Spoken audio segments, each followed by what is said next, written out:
दिन पार्ट 3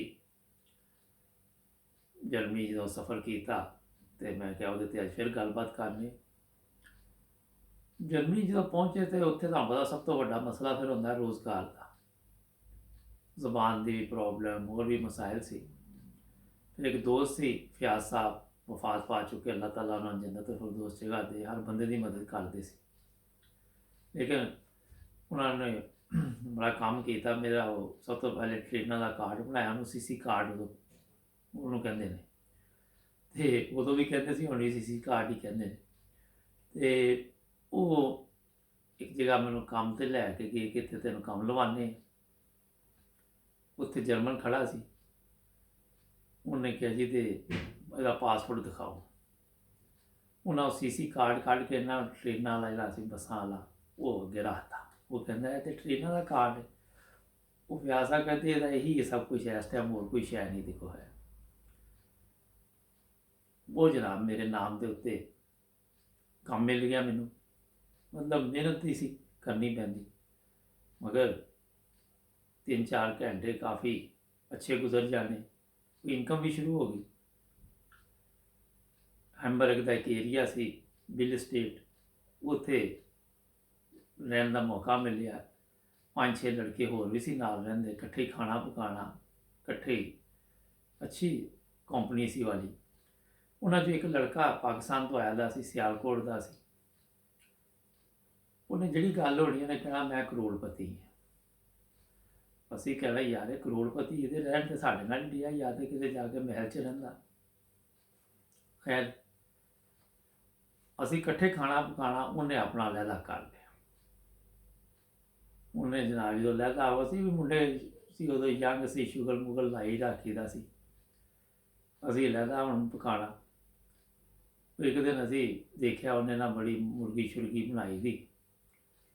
हुण देखी उहदी हांडी ते असीं कहा यार है ते दिल दोवां दा करे कि लड़का शकील होंदा सी, हॉलैंड चल गया था।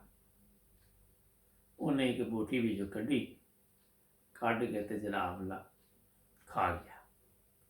हुण फड्डाया सी कि हड्डी कित्थे सुट्टनी है। हड्डी बड़ी दूर कहता मैं सुट के आना। मैं चलो सुट आओ। और मेरा भी दिल करे कि एक बोटी होर खावां, मैं भी खावां। इन्हें खाधी तो मैं पिछे रह गया। मैं एक चप्पन वाली फड़ी, मैं लो जी मुद्दा ही गैप। सानू वैसे मजाक दियां गल्लां हासे दियां सुना रहा।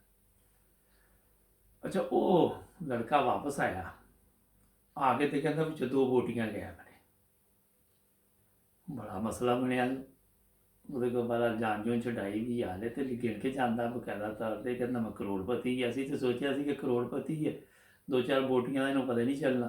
लेकिन करोड़पति मेरा बनते भी तां ही ने गिन गिन के। खैर वो चलता रहा काम। फिर ख्याल आया कि छोटा भाई पाकिस्तान से, उन्होंने बुलाया।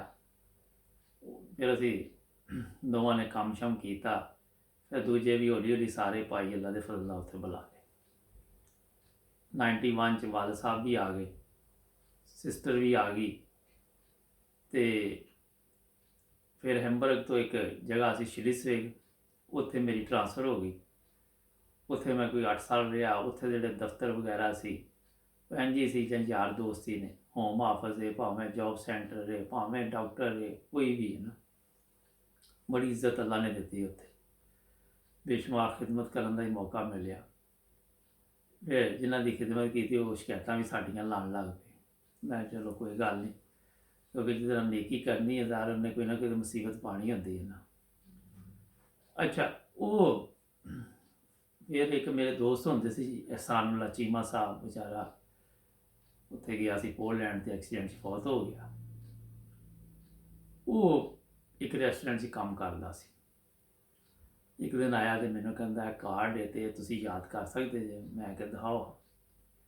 वो खैर मैं देखिया तो मैं क्या हाँ मैं कर सकना।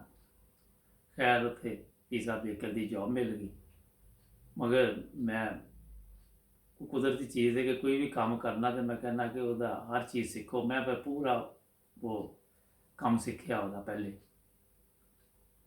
तो फिर मालिक की नज़र च भी इज्जत हो जाती। ਜਿਹੜੇ ਵੀ ਲੋਕ ਯੂਰਪ 'ਚ ਆਏ ਤੇ ਉਹਨਾਂ ਨੂੰ ਪਤਾ ਹੀ ਹੈ ਕੀ ਮਸਾਇਲ ਨੇ ਸ਼ੁਰੂ ਦੇ ਵਿੱਚ ਇੱਥੇ।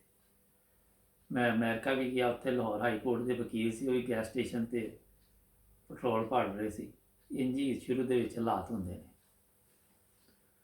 ਖੈਰ ਅੱਛੀ ਉੱਥੇ ਸੈਲਰੀ ਸੀ, ਸ਼ਾਮ ਨੂੰ 6-7 ਘੰਟੇ ਜਾਣਾ ਤੇ 7-8 ਸਾਲ ਉੱਥੇ ਫਿਰ ਕੰਮ ਕੀਤਾ ਮੈਂ। ਇਸੇ ਦੌਰਾਨ ਪੂਰੀ ਫੈਮਿਲੀ ਪਾਕਿਸਤਾਨ ਨੂੰ ਬੁਲਾ ਲਈ, ਸਾਰੇ ਭਾਈ ਭੈਣਾਂ। ਫਿਰ ਵਾਲਦ ਸਾਹਿਬ ਨੂੰ ਹੈਮਬਰਗ ਦੇ ਵਿੱਚ ਉਹਨਾਂ ਦਾ ਕੇਸ ਸੀ। ਉਹਨਾਂ ਨੂੰ ਮੈਂ ਕਿਹਾ ਤੁਸੀਂ ਪ੍ਰੋਟੋਕਾਲ ਤਿਆਰ ਕਰ ਲਓ। ਕਹਿੰਦੇ ਮੈਂ ਕੁਝ ਵੀ ਨਹੀਂ ਬੋਲਣਾ। ਉਹ ਅੰਦਰ ਗਏ, 2 ਮਿੰਟ ਬਾਅਦ ਹੀ ਬਾਹਰ ਆ ਗਏ। ਕਹਿੰਦੇ, ਮੈਂ ਕਿਹਾ ਕੀ? ਮੈਂ ਤਾਂ ਨਹੀਂ ਕਿਹਾ। ਭਾਈ ਨੇ ਪੁੱਛਿਆ ਕਿ ਕੀ ਕਿਹਾ ਜੱਜ ਨੂੰ? ਕਹਿੰਦੇ ਮੈਂ ਕਿਹਾ ਜੋ ਜਮਾਤ ਨੂੰ ਪ੍ਰੋਬਲਮ ਹੈ ਉਹ ਹੀ ਮੈਨੂੰ ਪ੍ਰੋਬਲਮ। ਤੇ ਕੁਝ ਦਿਨਾਂ ਬਾਅਦ ਵਾਲਦ ਸਾਹਿਬ ਦਾ ਕੇਸ ਮਨਜ਼ੂਰ ਹੋ ਗਿਆ। ਕੇਸ ਮਨਜ਼ੂਰ ਹੋ ਗਿਆ ਤੇ ਮੈਂ ਉਹਨਾਂ ਨੂੰ ਆਪਣੇ ਸ਼ਹਿਰ ਸ਼ਲਿਸਵੇਗੀ ਲੈ ਗਿਆ, ਕਿਉਂਕਿ ਉੱਥੇ ਮੇਰੇ ਦਫ਼ਤਰ ਵਾਕਫ ਸੀ। ਤੇ ਉੱਥੇ ਲਿਜਾ ਕੇ ਮੈਂ ਉਹਨਾਂ ਦੀ ਰਜਿਸਟ੍ਰੇਸ਼ਨ ਕਰਾਈ। ਤੇ ਵਾਲਦਾ ਤੇ 2 ਭਾਈ ਪਾਕਿਸਤਾਨ ਸੀ, ਉਹਨਾਂ ਨੂੰ ਸਪਾਂਸਰ ਕਰਾ ਦਿੱਤਾ। ਉਹ ਜਨਾਬ ਅੱਲਾ ਦਾ ਫਜ਼ਲ ਹੋ ਗਿਆ, 3 ਮਹੀਨੇ 'ਚ ਉਹਨਾਂ ਦੇ ਵੀ ਵੀਜ਼ੇ ਲੱਗ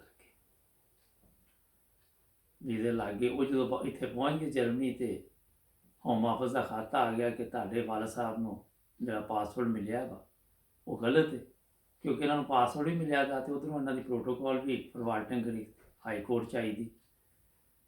ਤੇ ਉਹ ਕਹਿੰਦੇ ਇਹ ਗਲਤ ਮਿਲਿਆ। ਲੇਕਿਨ ਉਨੀ ਦੇਰ 'ਚ ਸਾਨੂੰ ਤਾਂ ਪਤਾ ਹੀ ਨਹੀਂ ਸੀ। ਵਾਲਦਾ ਤੇ 2 ਭਾਈ ਵੀ ਜਰਮਨੀ ਪਹੁੰਚ ਗਏ। ਫਿਰ ਉਹਨਾਂ ਨੂੰ ਵੀਜ਼ੇ ਦੇਣੇ ਪਏ। ਇਹ ਮਕਸਦ ਇਹ ਦੱਸਣ ਦਾ ਕਿ ਅੱਲਾਹ ਤਾਲਾ ਦੇ ਫਜ਼ਲ ਸੀ। ਵਾਲਦ ਸਾਹਿਬ ਬੜੇ ਦੁਆਗੋ ਸੀ, ਅੱਜ ਵੀ ਕੀਤੇ ਦੇ ਸੀ। ਔਰ ਅੱਜ ਦਾ ਹੀ ਵਾਕਿਆ ਸੁਣਾ ਦਿੰਦਾ। ਕਹਿੰਦੇ ਮੈਂ ਹਜ ਤੇ ਗਿਆ ਤੇ ਮੈਂ ਕਿਹਾ ਇਹ ਦੁਆ ਮੰਗਣੀ ਹੈ। ਕਹਿੰਦੇ ਜਦੋਂ ਉੱਥੇ ਮੈਂ ਗਿਆ ਤੇ ਕਹਿੰਦੇ ਉਹ ਐਡੀ ਜ਼ੋਰ ਦੀ ਜਦੋਂ ਟਿੱਕਾ ਪਿਆ ਤੇ ਉਹ ਦੁਆ ਤੇ ਮੈਂ ਭੁੱਲ ਗਿਆ। ਮੈਂ ਕਿਹਾ ਯਾ ਅੱਲਾ ਇੱਥੋਂ ਬਚ ਕੇ ਚੱਲ ਜਾਵਾਂ। ਮਗਰ 2 ਹੱਜ ਕੀਤੇ। ਅੱਲਾਹ ਤਾਲਾ ਦਾ ਫਜ਼ਲ ਸੀ, ਨਮਾਜ਼ੀ ਪਰਹੇਜ਼ੀ ਸੀ ਸ਼ੁਰੂ ਤੋਂ। ਔਰ ਉਹ ਇਕੱਲੀ ਅਹਿਮਦੀ ਹੋਏ ਦੇ ਸੀ ਖਾਨਦਾਨ 'ਚੋਂ। ਅੱਲਾਹ ਤਾਲਾ ਦੁਆਵਾਂ ਵੀ ਕਬੂਲ ਕਰਦਾ। ਉਹਨਾਂ ਦੀਆਂ ਦੁਆਵਾਂ ਹੀ ਨੇ ਵਾਲਿदैन ਦੀਆਂ ਕਿ ਅੱਜ ਸਾਰੇ ਭਾਈਆਂ ਤੇ ਅੱਲਾਹ ਤਾਲਾ ਦੇ ਖਾਸ ਫਜ਼ਲ ਨੇ, ਬੇਸ਼ੁਮਾਰ ਫਜ਼ਲ ਨੇ। ਜਿੰਨਾ ਸ਼ੁਕਰ ਅਦਾ ਕਰੀਏ ਉਨਾ ਹੀ ਥੋੜ੍ਹਾ। ਖੈਰ ਵਾਲਦਾ ਤੇ ਦੋਵੇਂ ਭਾਈ ਵੀ ਆ ਗਏ। ਫਿਰ ਅਸੀਂ ਉਹ ਦੇਣਗੇ ਵਾਲਦ ਸਾਹਿਬ ਦਾ ਪਾਸਪੋਰਟ, ਇਹ ਗਲਤੀ ਨਾਲ ਤੁਸੀਂ ਦੇ ਦਿੱਤਾ। ਉਹਨਾਂ ਨੇ ਕਿਹਾ ਜਨਾਬ ਹੁਣ 1 ਸਾਲ ਤੋਂ ਉੱਤੇ ਹੋ ਗਿਆ, ਸਾਡੀ ਗਲਤੀ ਤੇ ਤੁਸੀਂ ਲੈ ਜਾਓ। ਉਹ ਫਿਰ ਵਾਪਸ ਲੈ ਕੇ ਆ ਗਏ। ਤੇ ਵਾਲਦ ਸਾਹਿਬ ਦੀ ਖੁਆਇਸ਼ ਸੀ ਕਿ ਪਾਕਿਸਤਾਨ ਜਾਵਾਂ, ਮਗਰ ਉਹ ਨਾ ਜਾ ਸਕੇ। 8 ਸਾਲ ਜਨਾਬ, ਤਕਰੀਬਨ ਮੈਂ 14 ਸਾਲ ਇੱਕ ਸ਼ਹਿਰ ਹੈ ਸ਼ਲਿਸਵੇਗ ਹੋਲਸਟਾਈਨ ਦੇ ਵਿੱਚ, ਉੱਥੇ ਫਿਰ ਰਹੇ। ਉੱਥੇ ਦੂਸਰੇ ਭਾਈ ਵੀ ਆ ਗਏ। ਉੱਥੋਂ ਹੀ ਅਸੀਂ ਨੈਸ਼ਨਲਟੀਆਂ ਲਈਆਂ, ਜਰਮਨ ਪਾਸਪੋਰਟ ਲਏ। ਫਿਰ ਮੈਂ ਹੈਮਬਰਗ ਦੇ ਲਾਗੇ ਪੀਨੀਬਰਗ ਜਗ੍ਹਾ ਉੱਥੇ ਆ ਗਿਆ। 2006 'ਚ ਫਿਰ ਅਸੀਂ ਲੰਡਨ ਸ਼ਿਫਟ ਹੋਏ। ਅੱਲਾਹ ਤਾਲਾ ਦੇ ਬੇਸ਼ੁਮਾਰ ਫਜ਼ਲ ਰਹੇ, ਬੇਸ਼ੁਮਾਰ ਅੱਲਾਹ ਤਾਲਾ ਨੇ ਆਪਣੇ ਆਸਾਨ ਕੀਤੇ। ਫਿਰ ਬਿਜ਼ਨਸ ਵੀ ਕੀਤੇ, ਸਭ ਕੁਛ ਕੀਤਾ। ਸ਼ੁਰੂ 'ਚ ਵੀ ਅੱਲਾਹ ਤਾਲਾ ਨੇ ਫਜ਼ਲ ਕੀਤਾ, ਕੋਈ ਮਸਲਾ ਨਹੀਂ ਹੋਇਆ। ਔਰ 86 ਤੋਂ ਇਸੇ ਤਰ੍ਹਾਂ ਫਿਰ ਜ਼ਿੰਦਗੀ ਚੱਲਦੀ ਰਹੀ। ਅੱਜ ਵੀ ਅੱਲਾਹ ਤਾਲਾ ਦੇ ਬੇਸ਼ੁਮਾਰ ਫਜ਼ਲ ਨੇ। ਮੈਂ ਅਸਲ 'ਚ ਪ੍ਰੋਗਰਾਮ ਮੈਨੂੰ ਰਿਕੁਐਸਟ ਕੀਤੀ ਕਿ ਇਹਨੂੰ ਕੋਈ ਹੋਰ ਵੀ ਸਾਨੂੰ ਇਹਦੇ ਬਾਰੇ ਵਾਕਿਆਤ ਤੇ ਇੰਨੇ ਨੇ, ਜੋ ਯਾਦ ਆਉਂਦੇ ਰਹਿਣਗੇ ਉਹ ਤੁਹਾਨੂੰ ਮੈਂ ਸੁਣਾਉਂਦਾ ਰਹਾਂਗਾ। ਮਗਰ ਇਹ ਵਾਕਿਆ, ਅਗਰ ਤੁਸੀਂ ਵੀ ਆਪਣੀ ਜ਼ਿੰਦਗੀ ਦੇ ਵਾਕਿਆਤ ਸਾਨੂੰ ਭੇਜਣਾ ਚਾਹੋ ਤਾਂ ਇੰਝ ਭੇਜੋ। ਅਸੀਂ YouTube ਦੇ ਵਿੱਚ ਚਲਾਵਾਂਗੇ ਆਪਣੇ 9 ਬ੍ਰਦਰਜ਼ ਦੇ ਉੱਤੇ, ਤਾਂ ਕਿ ਲੋਕ ਦੇਖਣ ਤੇ ਖੁਸ਼ ਹੋਣਗੇ। ਜੁੜੇ ਰਹੋ 9 ਬ੍ਰਦਰਜ਼ TV ਨਾਲ। ਸਾਡੇ ਚੈਨਲ ਨੂੰ ਵੀ ਸਬਸਕ੍ਰਾਈਬ ਕਰੋ। ਮਿਲਾਂਗੇ ਅਗਲੇ ਪ੍ਰੋਗਰਾਮ 'ਤੇ। ਅੱਲਾਹ ਹਾਫਿਜ਼।